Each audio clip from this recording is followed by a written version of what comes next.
今回の動画は先日ミャンマーを震源とする大きな地震の影響で被害を受けたタイのバンコクでの滞在の様子です。地震の影響は皆様もニュースなのでご覧になったとは思いますが、あれから少し時間は経ちますが、実際に旅行に影響があるのか、旅行を中止した日本人もいるとの話も聞いているので、そのあたりを見てこようかと思います。もともとこの期間に私は春休みを取るためバンコク行きを決めていたので、 Vlog 的な感じで滞在の様子をまとめてみましたのでご覧ください。それではどうぞ。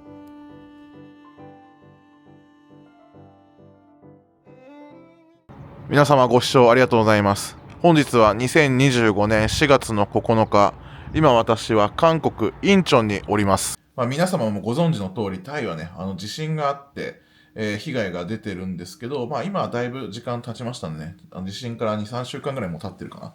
なんで、だいぶ復旧してると思いますし、で、4月のね、私が滞在する間に、ソンクランというね、タイの中でもかなり大きなイベント、お祭りの連休があるんですよ。それも、通常通り行われるということが確認されましたんで、行こうかなというふうに思っております。通常よりも人は少ないみたいですけども、去年私、参加したんですけど、去年より2、3割ぐらい、外国人も減ってるっていう話は聞いたんですが、その様子も、見たいかなと思いますので、それ一本にまとめてお届けしたいと思います。ということで、チェックアウトしました。今から、ウーバーかなんかでちょっと空港行きましょう。全然ウーバーが捕まらなかったんで、ちょうどそのタイミングで無料のシャトルバス来たから、これで行きます。第一ターミナルですね。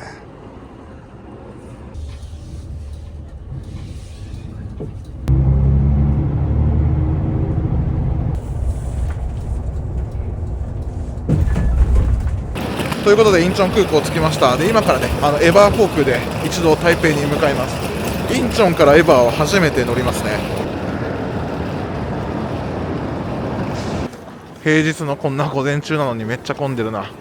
インチョン空港第一ターミナルはね、午前中と夕方は避けた方がいいって言ってますよね。保安検査通過に何時間もかかる場合があるみたいなんで、こちらがエバー航空のチェックインカウンターです。すごい並んでるわ。よかった、ビジネスで。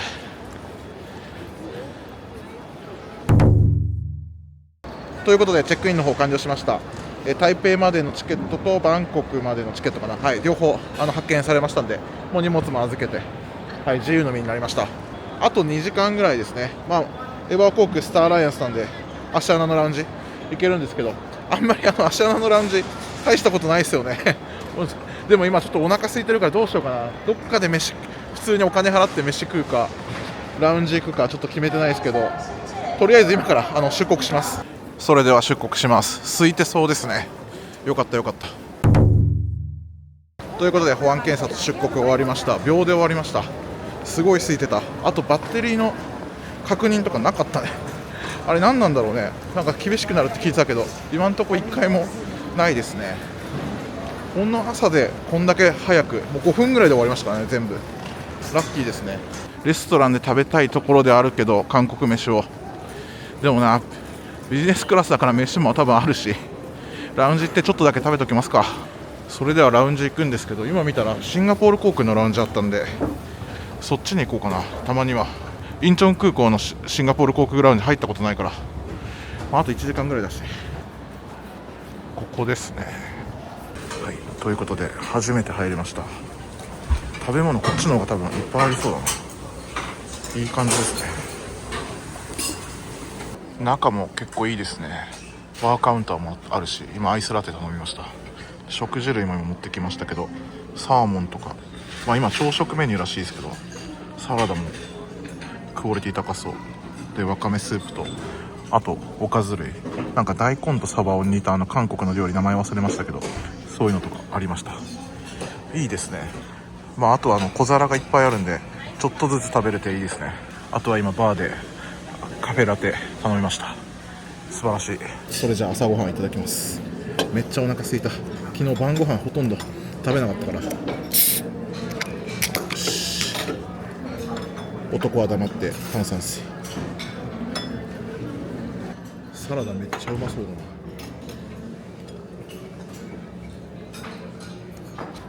それでは、あとちょっとなんでゲート行きます。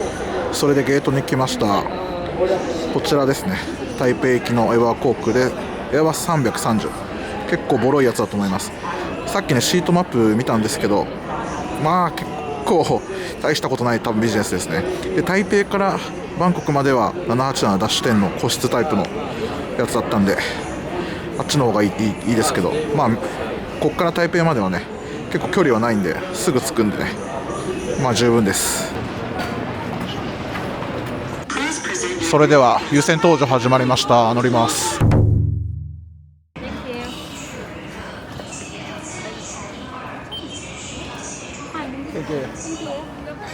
それではゲートくぐりました。久しぶりのエバー航空、しかもビジネスクラス、世界一周航空券以来かな。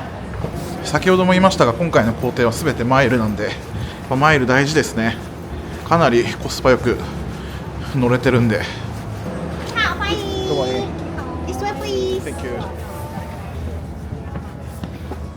このタイプですね、7A、ここだ。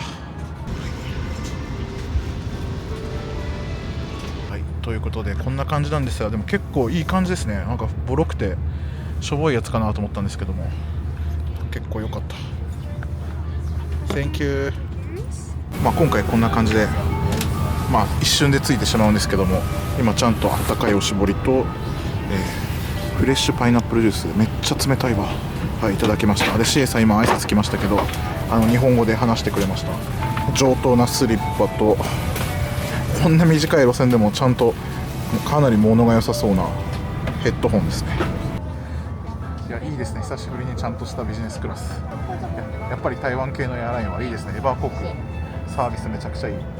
フレッシュパイナップルジュース、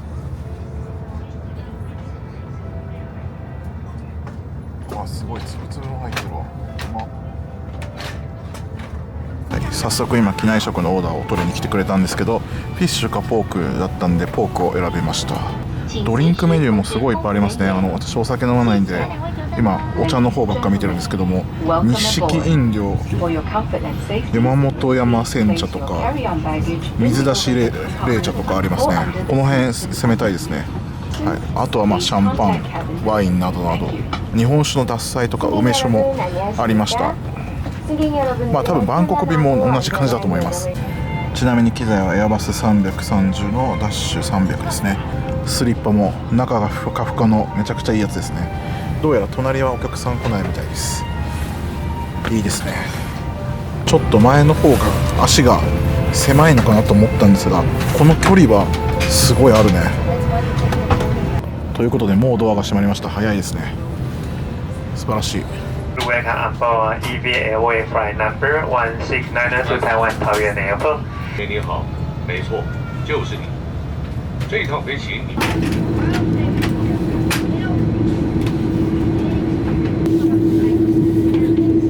Ladies and gentlemen, we are now ready for takeoff. Please fasten.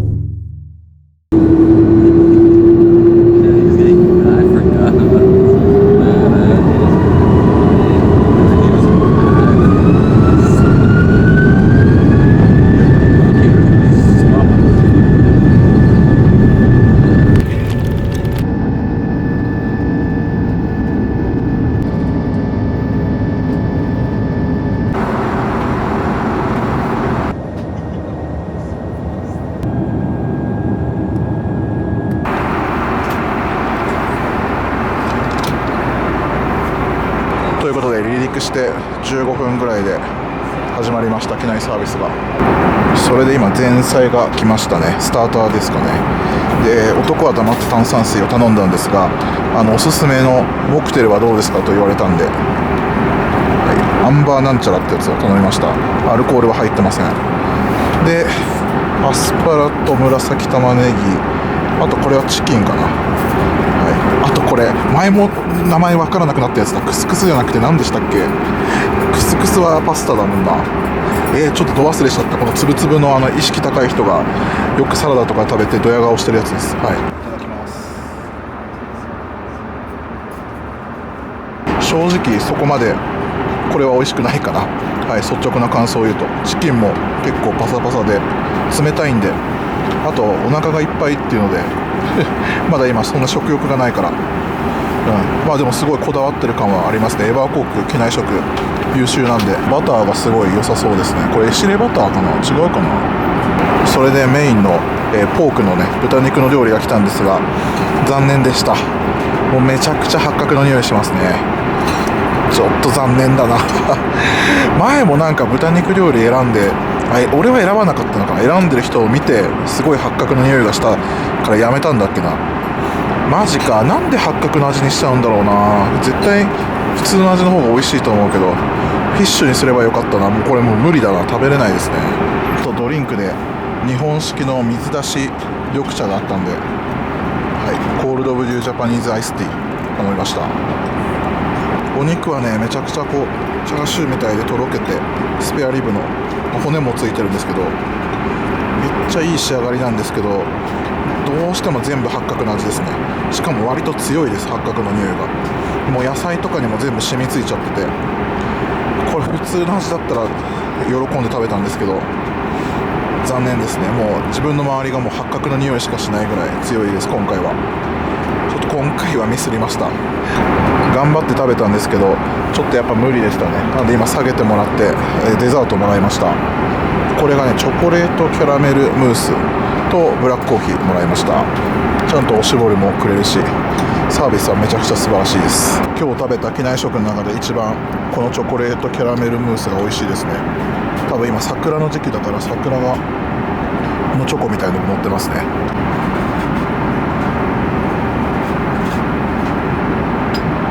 食事も食べ終わって照明が消えまして、最後エビアンのお水を配ってくれました。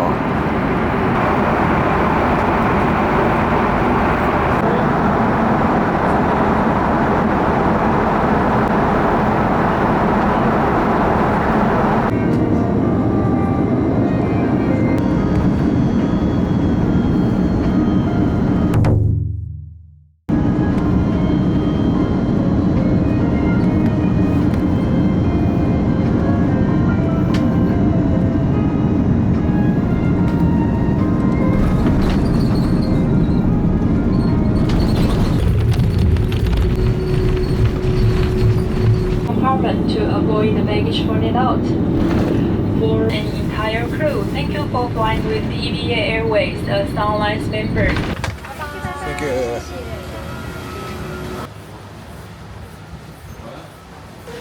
ということですごい久しぶりの台湾です。台湾の匂いしますね。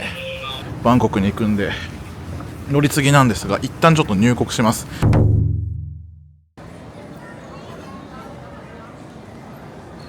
次の飛行機ね、5時間半後ぐらいなんですよ。自分はマッサージがやりたいんですよ。この後バンコクで死ぬほどできるんですけど、でこの空港ね、今第1ターミナルですけど、桃園空港第2と第1両方ともマッサージがあるんですよね。ちょっと空港価格で高いとは思うんですが、 Google の評価はめちゃくちゃ高いんで、もう行っちゃおうかなと思います。マッサージちょっとやってからまた出国して、あとはラウンジで作業をするとかして、もうバンコクに向けて移動することにしました。とりあえず今から空港内のマッサージ屋ね、行ったことないからね、桃園のちょっと行ってみたいと思います。今ですね、サービスカウンターのお姉ちゃんに聞いたんですけど、このフロアにはないみたいですね。これ勘違いしてた。出国した後だそうなんで、もう今からじゃあ出国します。入国したんですけど知らなかった。それではもう、出国します。ということで出国完了しました。保安検査を受けました。かなり空いてたんであっという間だった。とりあえず今からマッサージ行って、そこからラウンジ行ったりなんか時間潰しましょうか。マッサージ屋は2階にあるみたいですね。このラウンジがある方ですね。いっぱいお店あって、あと PP で食べれる店もありますよね。それもちょっと行ってみようかな。ここもシルバークリスラウンジあるんだ。シンガポール航空のここも入れますからね。後から入ろうかな。でその目の前に日本語でも書いてあるこのマッサージセンターっていうところ、ここに来たかったんですよ。値段はね60分で1200ドルぐらいかける 4.5 ぐらいすればいいんで、まあまあ高いです。6000円ぐらいしますかね。今からフットマッサージ受けます。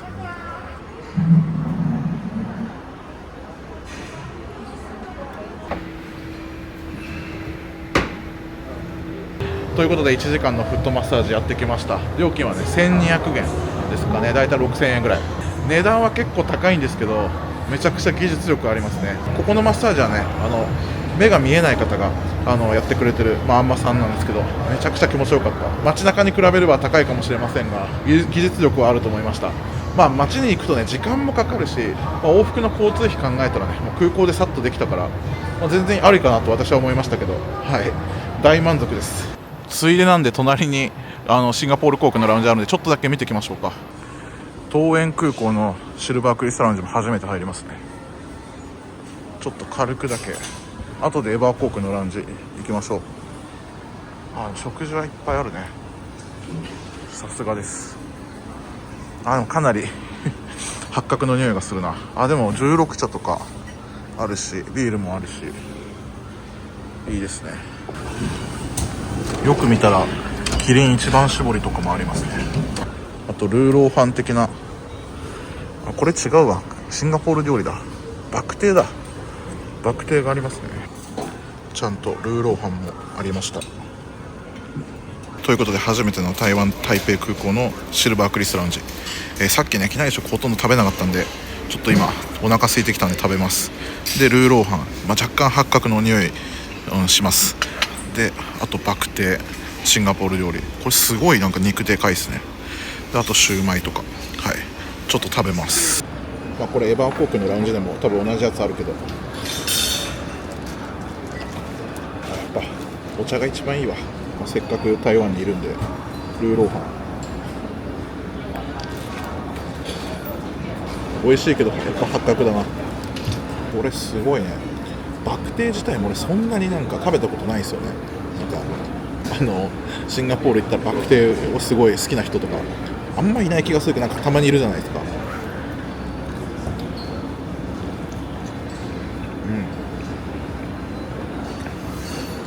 普通に美味しいですね。あれですね、インチョンの第一ターミナルと同じく広くはないですけど充実してますね。ただこっちの方が結構混んでますね。いっぱいお客さんいますね。それではエバー航空のラウンジの方にちょっと移ろうと思います。でそこでちょっと作業をして時間を潰します。懐かしい、すごい久しぶりに来ますね。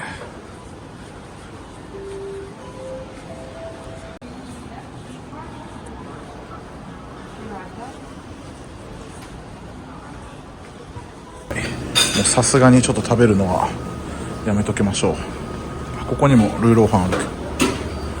こっちの方が食事はすごい豪華ですよね。何でもありますけど、このハーゲンダッツだけ食べよう。最後は日本の缶コーヒーがあったんで、ブラックコーヒーとハーゲンダッツ、であと3時間後ぐらいかな。もう飛行機なんでちょっといろいろやりたいことがあるんで作業を進めます。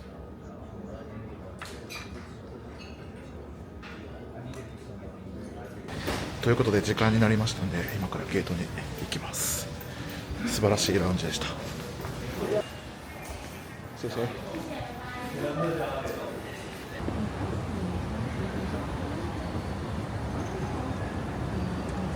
ということでバンコク行きの待合に来ました。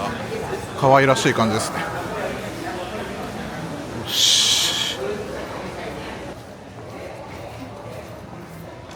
これが今から私が乗る飛行機なんですが、ちょっとガラスがなんか反射するやつなんで見づらいんですけど、787のダッシュ10の特別塗装機スターアライアンスのやつですよね。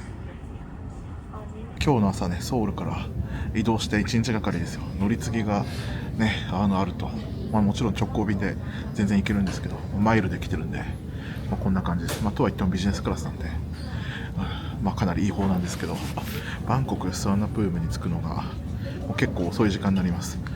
もうそのままいつも通りのコンドミニアムに行って今日は終わりですね。もちろんね、この動画の中でソンクランの様子とか、あと地震で、ね、どんな感じになっちゃってるのかとか、震災が起きた後今回初なんでね、行くのもね、その辺もまとめてお届けしようと思っておりますけど、それでは間もなく搭乗開始です。10分ぐらいもう遅れてるみたいですね。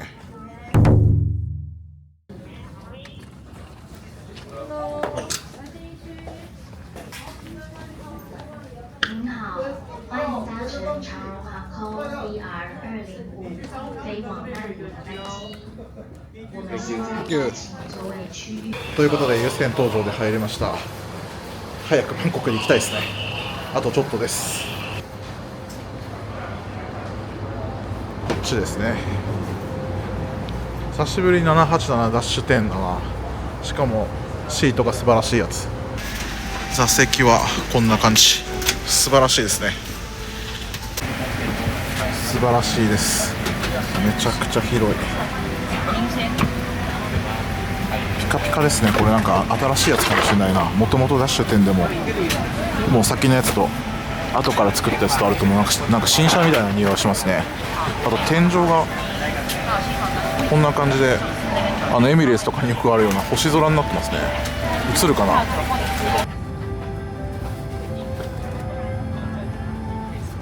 スリッパはさっきと一緒ですね。はい、機材は787ダッシュ10ですね。で今もうおしぼりとスリッパで、ブランケットとかたくさんもらったんですけど、で今飲み物は、スパークリングワインとオレンジジュースとパイナップルジュースとお水、その他とも言われましたけど、水をもらいました。画面がめっちゃ綺麗ででかいですね。一度乗ってるんですけど、これも前から、2番目2の K 窓側です。この辺もピカピカですね。 USB もあるし、行きと同じようにノイズキャンセリングのでっかいヘッドホンもあります。収納スペースもいっぱいありますね。素晴らしい。機内食のメニューで選んでくださいって言われてるんですが、ポークかビーフかチキンですね。もちろんあれです。もちろんね、ディンタイフォのメニューも選べるんですが、私も面倒くさくてやってないです。今回はビーフの方が麺ですね。で豚肉はあれか、フライドポークインスイート&サワーソースだから多分酢豚みたいなやつで、鶏肉チキンの方がフライドダックなんちゃらだから、これ何なんだろうね。これ中国語だとちょっとよくわかんないけど、でも洋風ですね、こっちの方が多分ね。迷いますね。豚さっきあれで失敗したからな。でも酢豚だみたいなやつだったら美味しそうですよね。めっちゃ迷う。ちょっとギリギリまで悩みます。デザートはパッションフルーツタルト、前菜はエビなんちゃらですね。エビですね、きっとサラダとか。はい、ちょっといろいろ悩んだんですけど、最後はこのフライドダック鴨肉のソテーレッドワインソースの洋食にしてみようと思います。飲み物はさっきと変わらないですね。めちゃくちゃ美味しかった日式飲料、日本の冷たい、水出し緑茶を頼もうと思います。もちろん炭酸水とかもありますけど。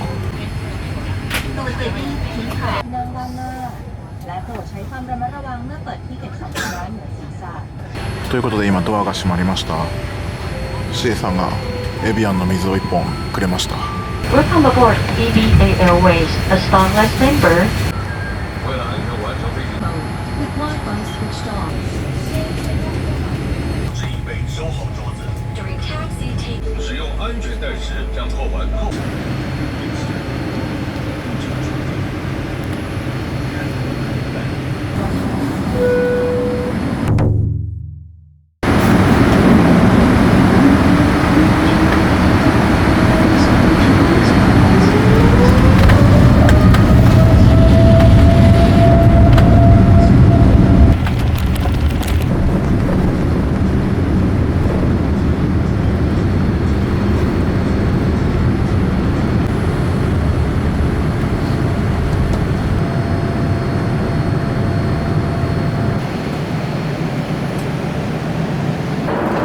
サービスが始まりました。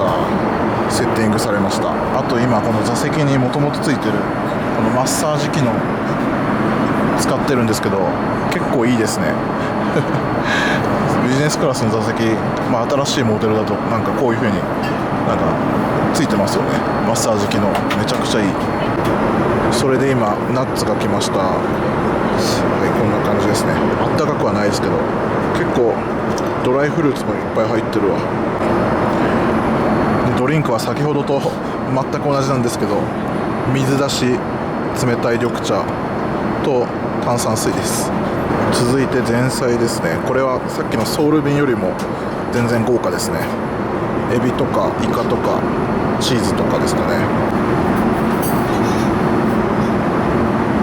でこれがメインの、鴨肉ですねのソテー、めちゃくちゃうまそう。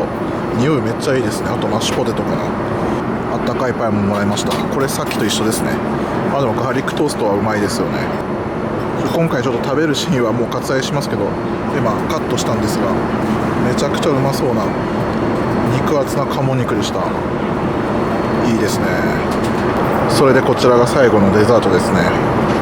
フルーツとちっちゃいタルトみたいなやつかな。で紅茶を頼みました。ブラックティー。もうねお腹いっぱいすぎてやばいです。さっきの鴨肉のあれがもう途中で全部食べれなかったんですけど、脂っこすぎて気持ち悪くなってきました。もう最近脂っこいもの結構お腹いっぱいの時とかに食べるとすぐ気持ち悪くなる。でこのまま下痢になる可能性がありますね。だいぶ弱まりました。胃腸が本当に。あったかい紅茶飲んでもう寝ようと思います。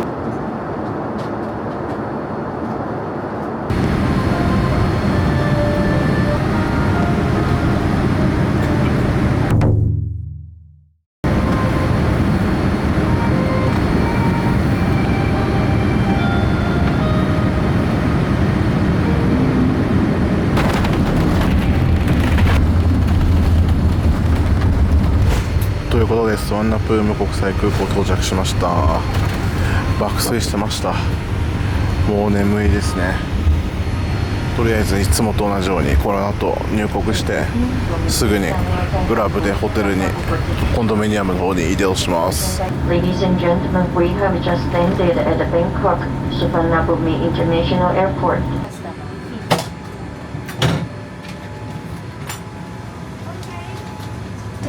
Thank you.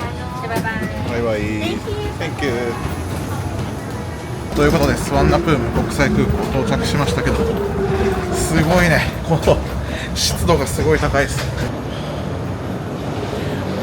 久しぶりにバンコクの匂いですね。やばいやばい、ポールポジションだ。すごい。ゲート何番だこれ。もう今外出て目の前が D6 か。飛行機降りてすぐがもうイミグレでした。めちゃくちゃ運がいいわ。しかもビジネスクラスなんで優先レーンでイミグレなんでもう一瞬だわ。最高。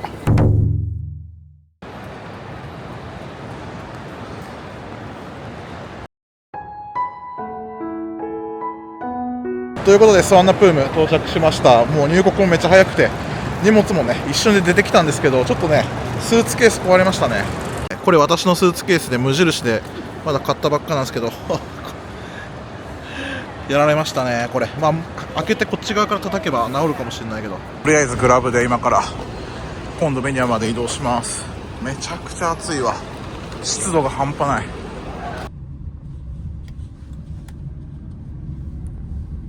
ということで空港からいつものねコンドミニアムに今チェックインしました。震災後初バンコクなんですけど、この建物ね大丈夫だったんですかね。今セキュリティのおっちゃんに大丈夫だったって聞いたら、ここの建物は無傷だって言ってドヤ顔で言われましたけど、良さそうですね。特に変化はなさそうですね。はい。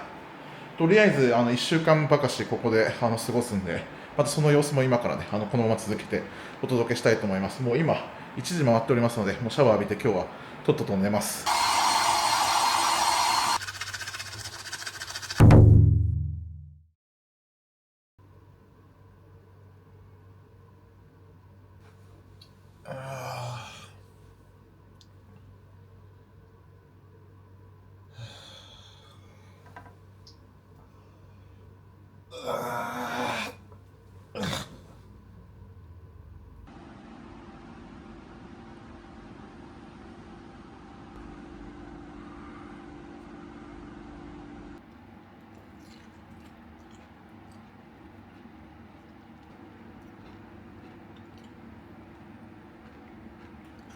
あと皆さんこれ知ってます？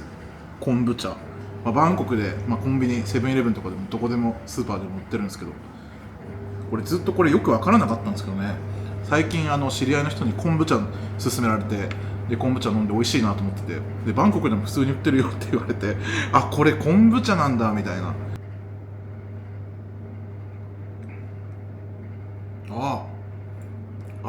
超うまい。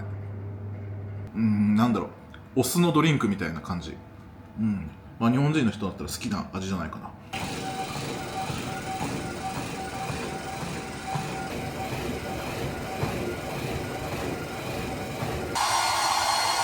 それでですね、ちょっと秘宝なんですけど、今朝気づいたんですけど、いつも私がユニフォームみたいに着てるノースフェイスのジャケット、このバンコク来る時も着てたんですけどないですねどっかで落としたのか飛行機で忘れたのか全然記憶がないな。あれまだ買って全然そんなに経ってないんですけどね。ジャケットジャンパーなくしました。で今朝起きてね、ジムに行こうと思ってエアポッツ開けたんですけど中身入ってなかった。これもどっかで落としたのかな。俺飛行機の中で使ってたんだよね。でもしまった記憶があるんだけどな。どっか蓋が開いて転がっちゃったんかな。いやー、痛い出費ですね。買い直しすると、全部で10万近くするんじゃないかな。これ4万ぐらい、4万5万でジャケット丸4万ぐらいか。ノースフェイス結構高いですからね。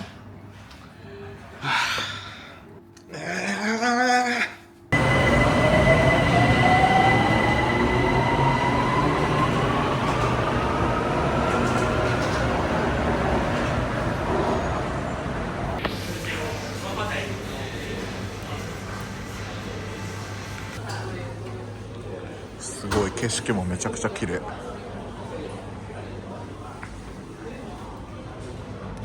目の前がインタコでマリオットですね。意識高い人はこういうところで仕事するんですね。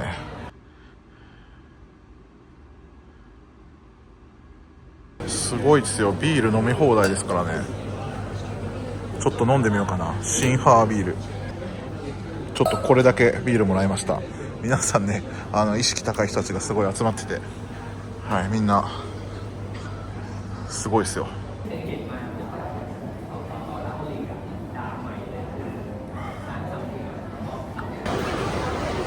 うことによってこう叩くってことだよ。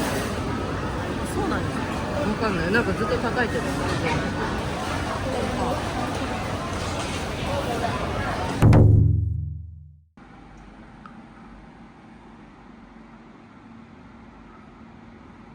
それでですね、今からバンコクで直近で起きた地震でね崩壊したビルの、場所が、ね、あるんですけども、そちらちょっと見に行ってみようかなと思います。まだね、瓦礫の除去とかできてないみたいで、街はね全然普通なんですけど、ちょっとそこに行ってみたいと思います。今エカ前にいるんですけど、これからモーチット駅、 BTS モーチット駅に行きます。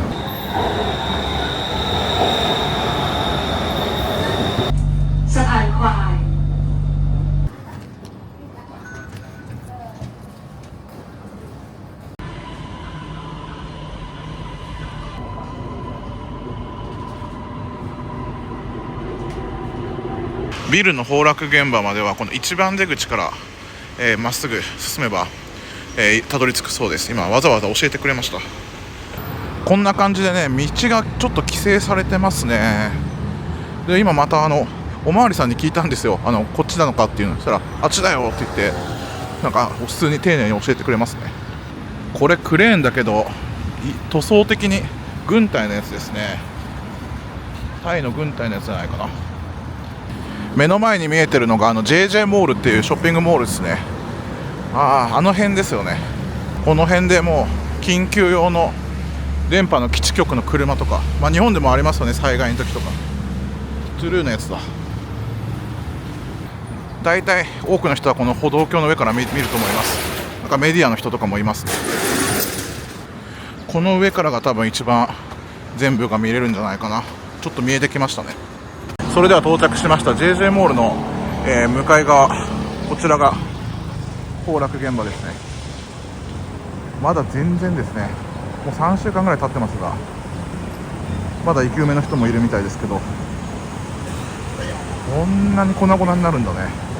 特にね、自分がここに来てちょっと見て感じたかったものっていうのは、このビルだけしか崩れてないんですよ。もう横も結構ボロそうな、やつがあったりとか、このショッピングモールだってあるんですが、ほぼ被害ないですよ。で自分が泊まってるコンドミニアムだってね無傷だって言ってたし、いかに、中国の、建設会社ですよね、手抜きだったのかどうなのかってところはちょっと私も専門家じゃないんでわからないんですけど、ここまで粉々なって、なんか本当ダイナマイトで爆発したみたいな、ね、爆破解体みたいなレベルですよね。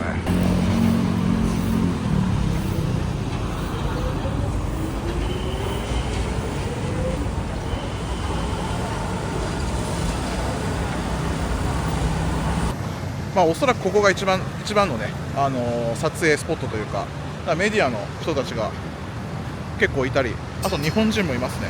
一般の人なのかジャーナリストなのか記者なのかわからないですけど、こんな感じでライブ配信とかしてるタイ人の人とかもいますね。でも本当ここだけですね、この区画だけって感じ。あと全然普通ですもん。道もねひびが入っちゃってるとかそういうのもないですしね。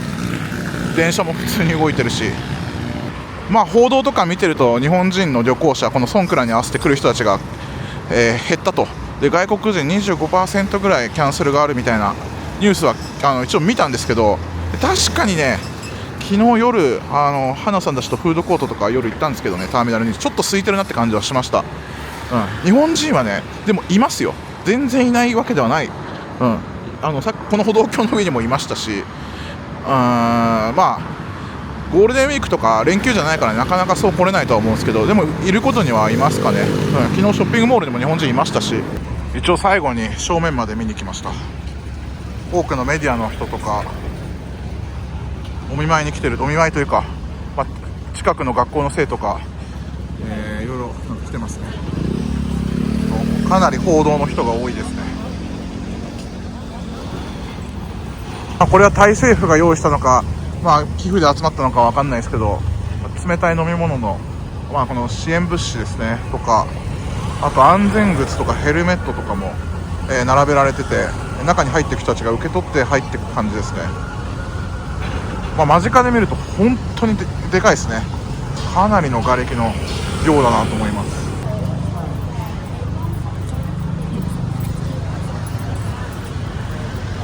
とりあえず、ここをね見に来るっていうのも今回のテーマの一つだったんで、これで完了しました。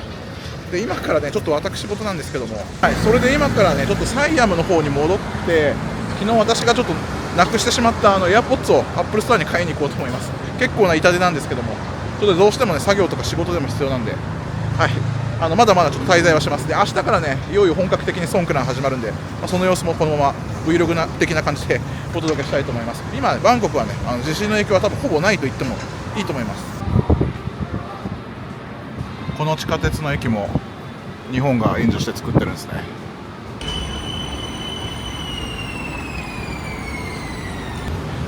BTS チットロム駅で降りました。今からセントラルワールドのアップルストアに行きます。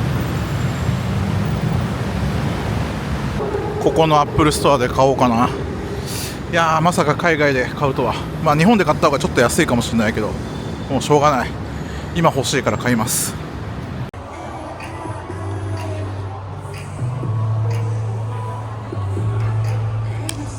ということで AirPods Pro 買いましたよ。値段はねApple Care を入れて1万バーツぐらい、だいたい4万2000円ぐらいかな。日本で買うのそんなに値段は変わらんですね。ちょっと高いかもしれないけど、すいません、今気になってちゃんと調べたんですけど、今買ったのが AirPods Pro 2ってやつを買ったんですよ。キャッシュでクレジットカードで買ったんですけど、日本で買うとね Apple Care まで入れて4万4400円だったんですよね。で、今 Amazon とかで売り切れてますね。意外と人気なのかな。なんとね日本で買うより安かったですね。今言った通り日本だと保証に2年間の保証入れて4万4400円税込みで、ちょっと反射して見えないかもしれないけど、今実際に私が支払ったお金がね1万90バーツで、今日のレートでね4万2870円なんですよね。だから1200円ぐらい安いですね、日本で買うより。じゃあ得しましたね。でさらにタックスリバウンドで空港行ったらね450バーツぐらい戻ってくるらしいんですよね。でそれがだいたい2000円ぐらいとして、だから3000円ぐらいトータルで安くなったですね、日本で買うより。めっちゃいいじゃないですか。ナイス選択。高いかと思ってた。まあこういった感じでした。あとまた関税とかで変わってくるのかな、今度トランプのあれで。アップル商品日本で買うより安いんだね。アップルケアの値段も安いですね。1000バーツぐらいだったから。それではちょっと昼飯を食いに行きます。今トンローなんですが、この駅の近くのちょっとなんかおすすめされた台湾式マッサージ、足つぼマッサージに行ってみます。視聴者さんに教えてもらいました。いつもね決まってるマッサージ屋があるんですけど、行く場所がたまには違う場所行きます。だいぶ穴場ですね。トンロー駅から歩いて500メートルぐらいの場所なんですけど、こんな静かな、多分これ高級住宅地だよね。はい、この足つぼマッサージのお店、日本語も書いてあるから日本人いっぱい来るのかな。足つぼマッサージということで入りました。40分で300バーツ、ちょっと高いかもしれないですね。でもめっちゃいいって聞いたんでやります。ということでマッサージやってきました。結構痛い系のやつですね。でも気持ちよかったです。どんどんねお客さん入ってきて、今全員日本人でしたねやっぱり日本人に人気なんです。ありですね、台湾式マッサージ、足つぼ。だいぶ足がなんかジンジンして気持ちいいです。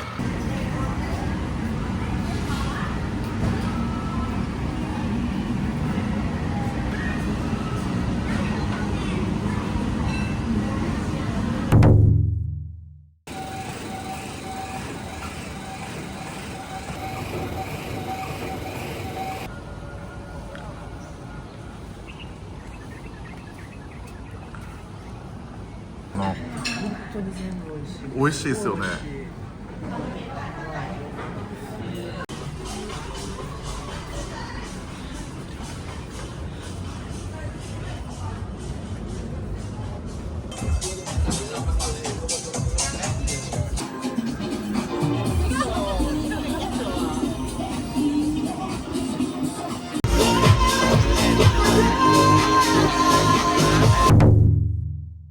それではソンクラン当日です。今から出陣してきます。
それでこんな感じで春休みをですね、私は今バンコクで過ごしてるんですが、いよいよですね、帰国が近づいております。で、今日1泊、ラスト1泊だけですね、ちょっとホテルで過ごそうかなということで、いつもこのね、安いコンドミニアムで大体過ごすんですが、最後だけちょっと思い出作りということで、ちょっとリッチなホテルで過ごして、この春休みをね、締めたいと思います。では今からチェックアウトしてホテルに行きます。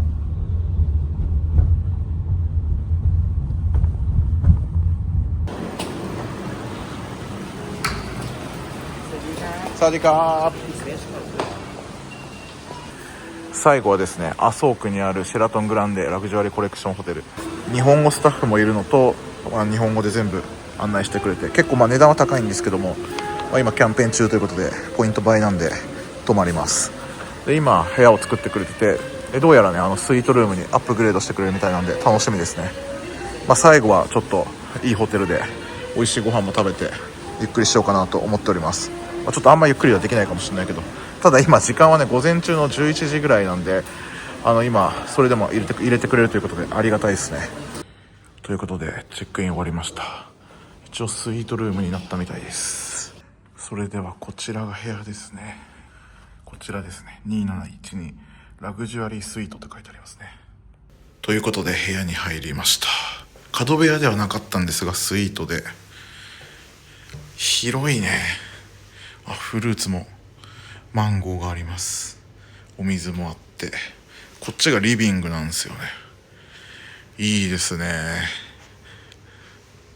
はい、こんな感じでちゃんと寝室が分かれてまして、シャワーとトイレもね、そうだ2つあるんですよね。はい、こっちシャワーでトイレでアメニティも、しっかりあって、こっちがバスタブでこっちが寝室で広いね。ワンベッドキングサイズです。はい、こんな感じで、はい、いいっすね。麻生区ど真ん中って感じです。でこっちにもトイレとシャワーがあるんで、バスタブもありますね。アメニティも全部ある。素晴らしい。久しぶりにガチスイートですね。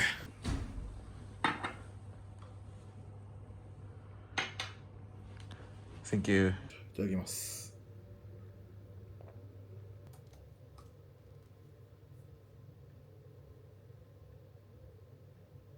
めちゃくちゃ雰囲気いいね。レストランもある。はい、結構混んでますね。今新しくパラソルというかこのベッドを用意してくれてます。すげえいいですね、雰囲気が。マジで久しぶりにプール入った。めっちゃ気持ちいいここ。最後の日にめちゃくちゃリフレッシュできるわ。最高。おじさんが一人でプール入ってる絵面はどうかと思うけど、いやー最高。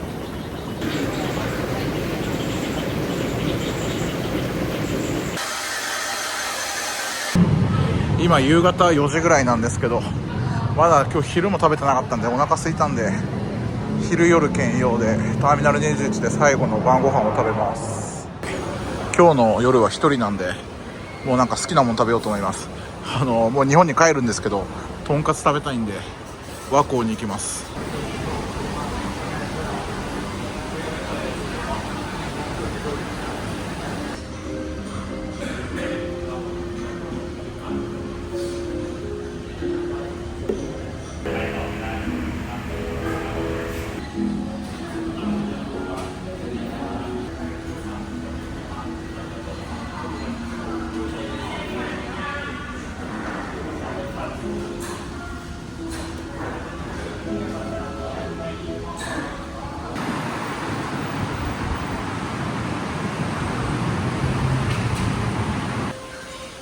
せっかくなんでカクテルタイムに来ました。一杯だけちょっと飲み物飲みましょう。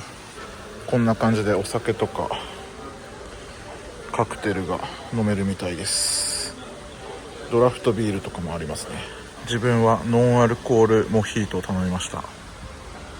こんな感じですね。ここライブラリーっていう場所ですごいおしゃれです。こんな感じでおつまみセットくれました。いいですね。ラウンジでなんかいっぱい食べ物あるのもいいけど、これはこれでいいですね。もう結構お腹いっぱいなんで。今ドリンクが来ました。 Thank you。 ノンアルコールモヒートうまそう。モヒートね、めちゃくちゃ美味しかったです。ノンアルコールのやつ、甘くない大人のモヒートみたいな、ジュースとはちょっと違う感じで美味しかったですね。でおすすめがこのパイナップルジュースとココナッツミルクを割ったノンアルカクテル。もう今来たんですけど、はい、これ美味しいよって言われたんでそれも頼みました。まあ何杯飲んでもどんだけ飲んでもいいんですけど、でまたおつまみセットね食べ終わったんですけど、またくれました。私頼んでないですよ。食べるって言われたからもらいました。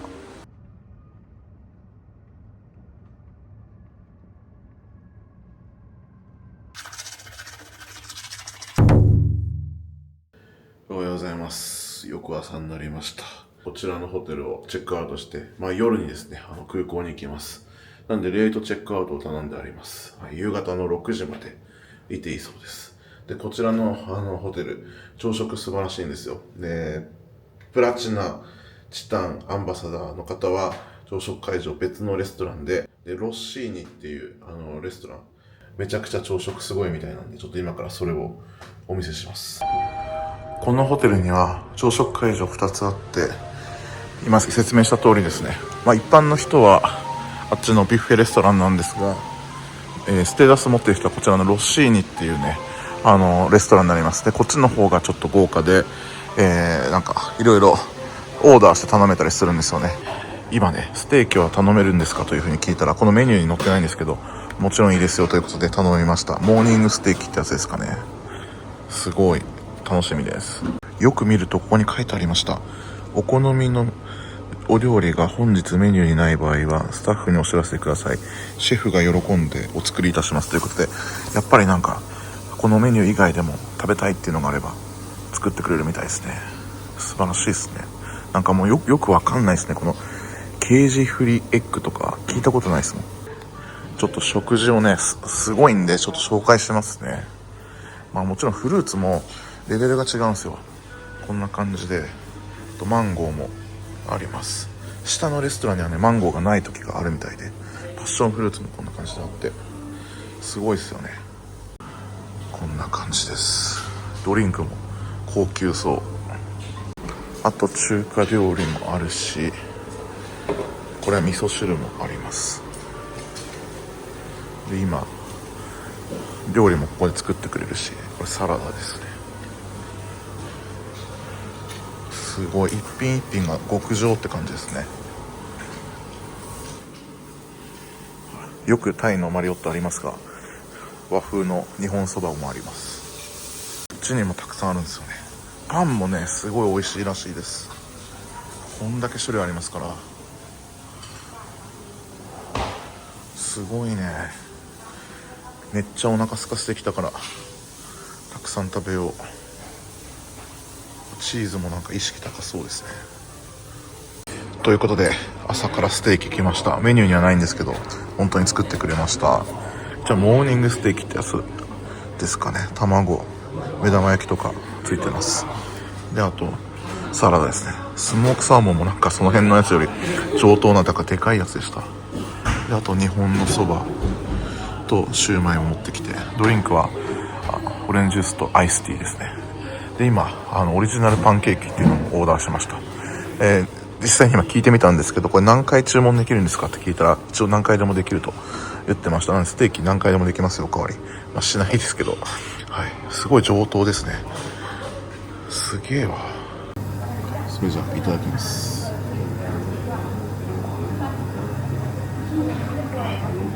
オレンジジュースがもうレベルが違う。すごいレアで頼みました。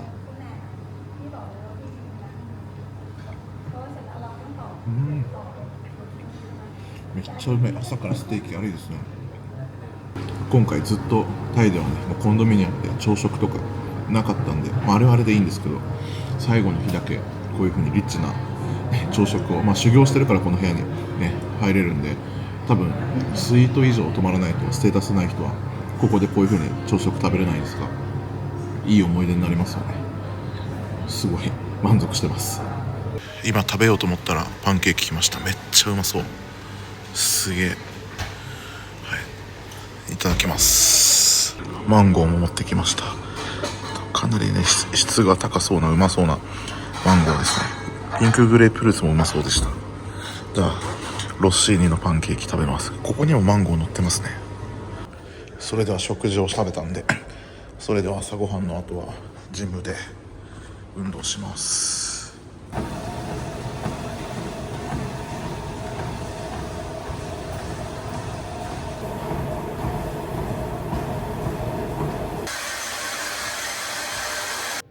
おはようございます。すいません、じゃあ30分だけよろしくお願いします。はい。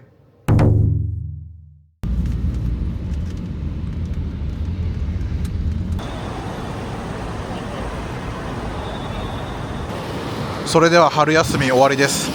日本に帰ります。とりあえずソウル乗り継ぎなんですよね。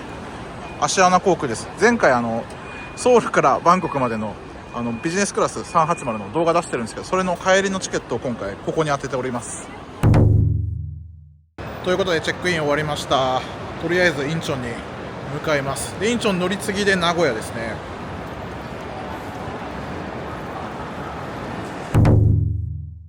ということで出国完了いたしました。で今回ゲートがねサテライトの方なんで電車で移動ですね。で確かサテライトの方に喫煙所あるんで、はい、もういつもみたいに PP でタバコ吸うためだけにラウンジに行くっていうのは今日はやめます。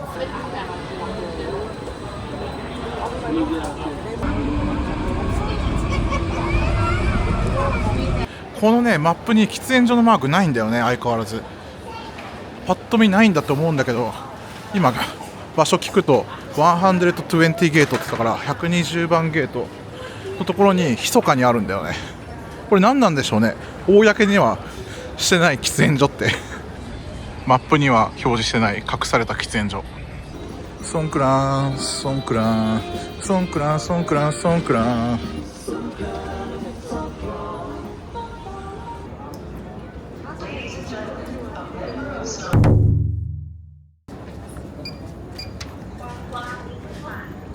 ということでゲートくぐりました。眠すぎます。もう今回はがっつり寝ると思うので撮影はあまりしないと思います。一応2階席のビジネスクラスかな。自分のシートはもう座ったら寝ちゃいそう。とりあえず院長までは4時間半とか5時間ぐらい。そうですね、今回この動画の中でも言ったと思いますけど、私ねジャケットノースフェイスね行きのフライトでなくしたんですよね。あったかかったらいいですけどね、なんかすごい寒かったら俺もう服これしかないんですよね。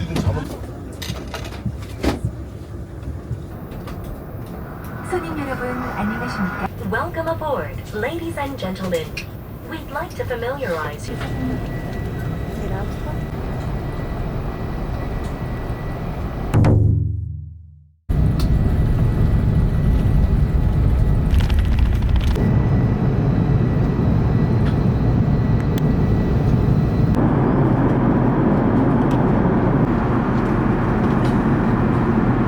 ということであと1時間半ぐらいで到着しますが、今機内サービスが始まりました。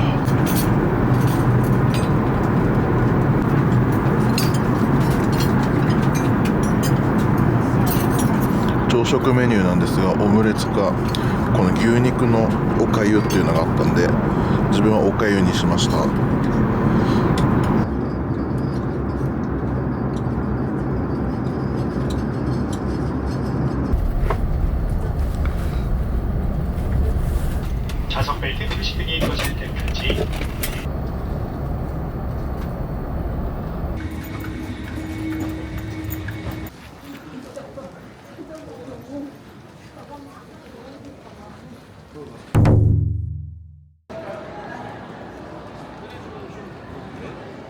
一瞬で韓国入国完了しました。荷物も受け取りました。トランジットなんですけどね、今回入国してます。ちょっと今からカジノ行きます。行きもソウル経由でバンコクに行ったんですが、その時はカジノ行かなかったんで、今日はもう最後の締めくくりで勝負したいと思います。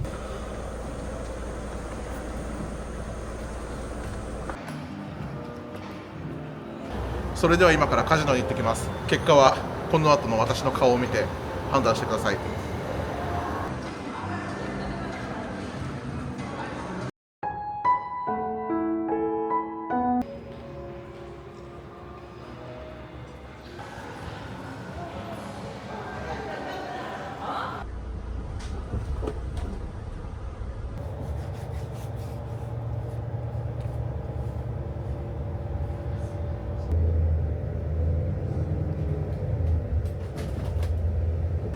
それでは第2ターミナルからジンエアでセントレアに戻ります。めちゃくちゃチケットが安かったんですよね。7000円ぐらいでした。荷物込みで。ということでチケットの発券もセルフで行って、荷物も自動でセルフのやつですね。で、預けました。めちゃくちゃ簡単で空いてていいですね。第2ターミナルやっぱいいわ。スムーズでした。もうこれで身軽になったんで、ちょっとどっか行きましょうか。はい、PP ラウンジでご飯も食べれるんですが、せっかくなんでちょっと韓国飯店で食べたいですね。まあ昼飯時なんで食べますか。なんかもう眠くてあんまり頭回ってないんですが、前もここで食べたことはあるけど、なんかちょっと今割引やってますね。それでも空港価格ですけど、ジャジャ麺9000ウォンとか。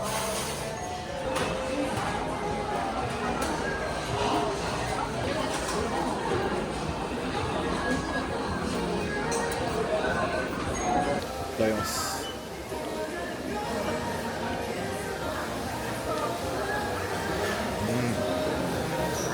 うまいわ。めっちゃうまい。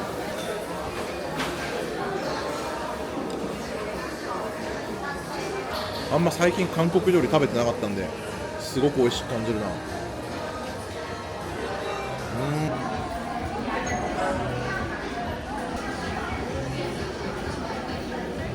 それでは出国して名古屋に向かいます。それでは韓国を出国しました。第2ターミナル久しぶりですね。まだ時間あるんでスカイハブラウンジ PP のね、PP で入れるラウンジ行こうかと思ったんですが、なんと工事中でした。まあお腹はもういっぱいなんで、なのでラウンジは入れなかったですね。それでこの後私が乗る名古屋行きの飛行機なんですが、ジンエアのしかも777なんですよね。すごくないですか。 LCC でしかもセントレアに。最近なんかジンエアね777で名古屋便飛ばしてるみたいですね。そんなに乗るのかな。予約見た時は結構空席たくさんありましたけど。それでは搭乗開始です。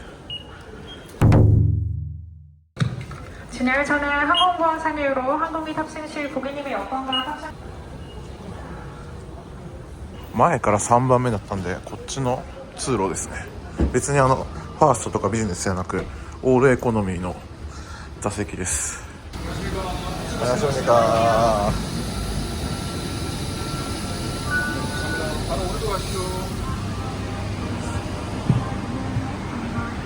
わあすごい広いね。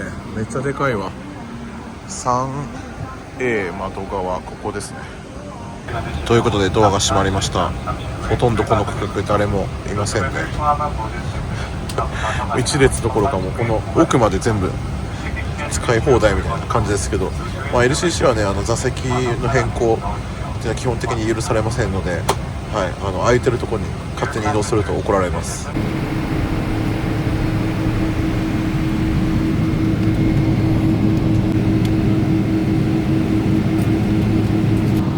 여러분의 안전을 위해 좌석 벨트를 매셨는지 다시 한번 확인해 주시기 바랍니다.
ということでセントレア到着しました。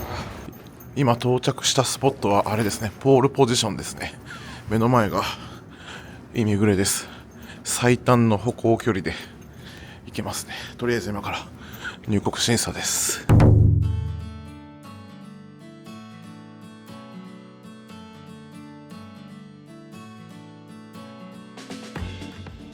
ということで、今回の私の春休みはこんな感じでした。地震後のバンコクに1週間ほど滞在しましたが、個人的な感想としましては、今まで通り普通の滞在ができましたし、日本人旅行者も減っているような、そんな感じはなかったように見えました。例年通りソンクランも開催され、非常に楽しかったです。ゴールデンウィークや連休でバンコク旅行を計画中の日本人の方はぜひ参考にしていただければ幸いです。それでは今回の動画はこれで終わります。ぜひ高評価とチャンネル登録よろしくお願いします。ご視聴ありがとうございました。